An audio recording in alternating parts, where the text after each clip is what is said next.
क्या कहा? तुम्हारी माँ अब हमारे साथ रहेगी? ये तो नहीं हो पाएगा। मेघा, बेकार की जिद छोड़ दो। ये मेरा घर है, कोई धर्मशाला नहीं जो कोई भी आकर यहाँ रह लेगा। अरे बेटी का तो एक बार कन्यादान कर दो, फिर तो उसके घर का पानी भी नहीं पीना चाहिए। और तुम अपनी माँ को यहाँ रहने के लिए बुला रही हो। लोग और रिश्तेदारों का डर नहीं है क्या तुम्हें? लोग क्या कहेंगे? थोड़ा बहुत तो इस घर के बारे में भी सोचो। ये तो संभव नहीं है। तुम इनका कोई दूसरा रहने का ठिकाना ढूंढ लो। मैं तो इन्हें अपने घर पर नहीं रख पाऊंगी। कुमुदिनी जी ने अपना कठोर फैसला सुना दिया। मेघा के चेहरे पर तनाव की लकीरें खींच रही थी। उसे समझ नहीं आ रहा था कि वो क्या करे। काश वो अपने पैरों पर खड़ी होती तो कुछ निर्णय ले पाती, पर वो खुद ससुराल वालों पर निर्भर है तो क्या करती? अब उसके सामने कोई दूसरा रास्ता भी नहीं था।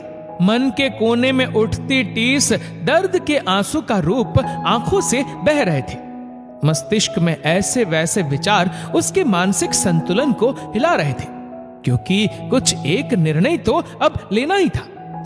अक्षय ने भी अब उसकी उम्मीद तोड़ दी थी। बच्चे भी अपने संसार में व्यस्त थे। मेघा भी अब 40 साल की हो चली थी। उम्र का ये दौर बड़ा नाजुक होता है। खुद की भी उम्र बढ़ती है, थकान आने लगती है। उस पर माता पिता भी बूढ़े होने लगते हैं। उनकी भी देखभाल जरूरी होती है। अपने बच्चे भी बड़े होने लगते हैं, जो जीवन के इस मोड़ पर आकर सबकी अपेक्षाओं का केंद्रीय बिंदु बन जाते हैं।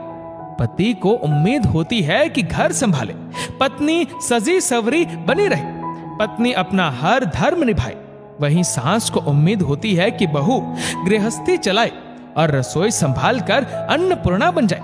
बच्चों को उम्मीद होती है कि मम्मी हमारी दोस्त बनकर रहे, हमारी हर बात में हाँ मिलाए और हमारे अनुसार बनकर रहे। तो इन सबके बीच में एक बेटे से माता पिता की उम्मीद रखना गलत क्यों माना जा रहा है? वो समाज के विरुद्ध क्यों है? मेघा की बेचैनी बढ़ती जा रही थी। मेघा को अपना बचपन याद आ रहा था। कितना मासूम और बेफिक्र सा बचपन।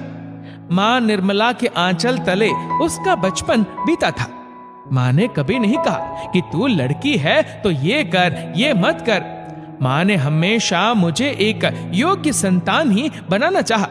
उन्होंने पढ़ाई की पूरी छूट दी थी, पर मैं ही पढ़ना नहीं चाहती थी। मैं भी और लड़कियों की तरह बस शादी करके घर बसाना चाहती थी। पिताजी ने भी कई बार कहा कि पढ़ाई तो कर ली है,